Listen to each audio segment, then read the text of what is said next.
The book of 1 Corinthians is a letter written to the church of Corinth in 50 AD. Paul had founded the church 4 years prior, and now he's writing to encourage their faith and deal with their messes.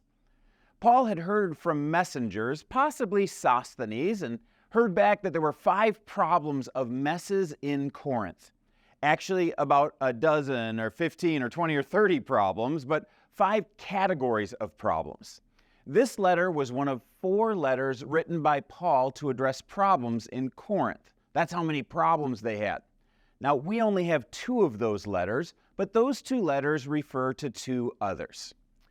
1 Corinthians is divided into 5 sections.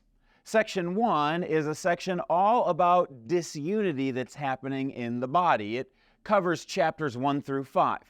So after Paul came to plant the church, other Christians came by. In particular, a guy named Apollos and another named Cephas or Peter.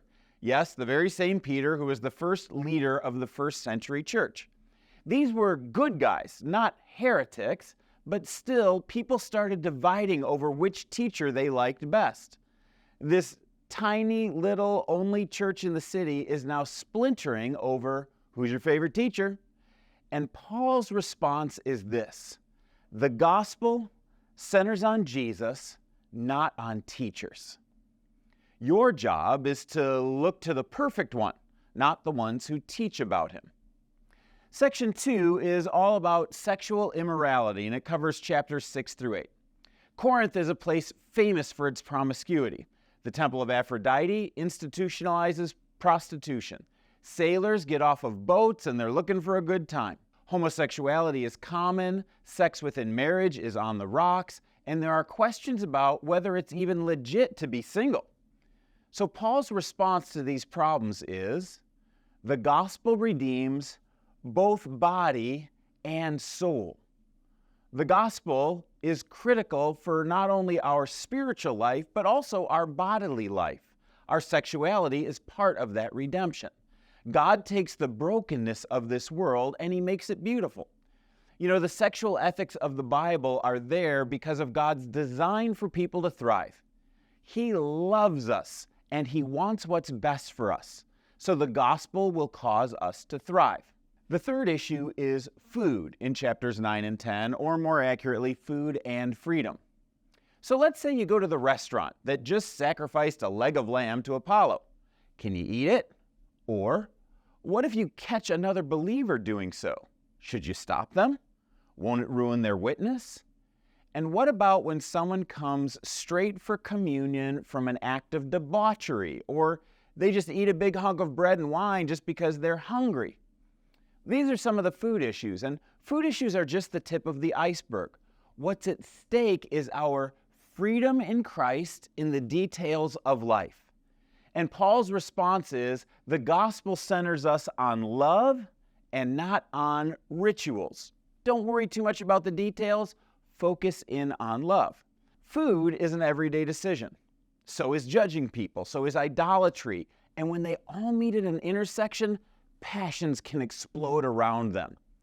You need a decision rule to cut through all of the moral challenges. So, instead of heaping rules on and subtleties about rules, Paul just applies the rule of love because this is the heart of the gospel. Chapters 11 through 14 then focus in on the gathering. We have this new assembly called the church, but in Corinth it was chaos. People speaking out of turn, questioning the speaker mid-sentence, breaking out in tongues. It's like every person for himself. Each person was centered on me, my personal worship experience. What's a new community to do when everyone's looking out for number one? Well, Paul answers this once again with the idea that the gospel centers us on love, not on our personal experience. Chapter 11 through 14 hang together as a whole, asking, how do we work together as a team instead of as independent contractors and independent worshipers? How do we honor the body? The classic chapter on the way the church is like a body and the classic love chapter is here. But they're wrapped in between 2 chapters on messes in the church gathering. These chapters address speaking in tongues, head coverings, men and women's roles, and order in the worship service.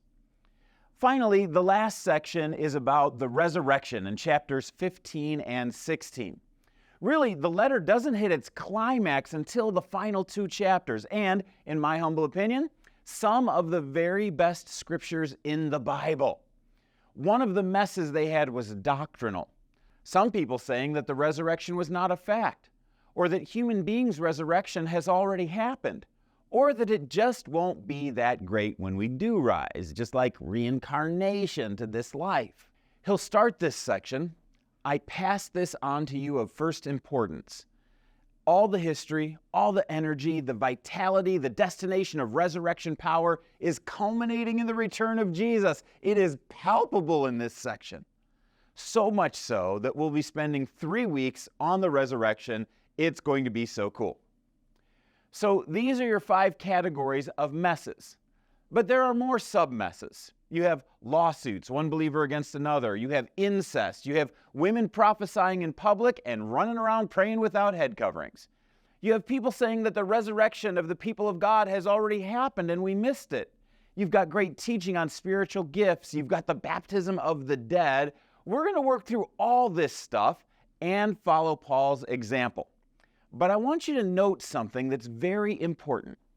What is in common in Paul's response to all 5 of those categories? Did you notice? It's the gospel. The gospel.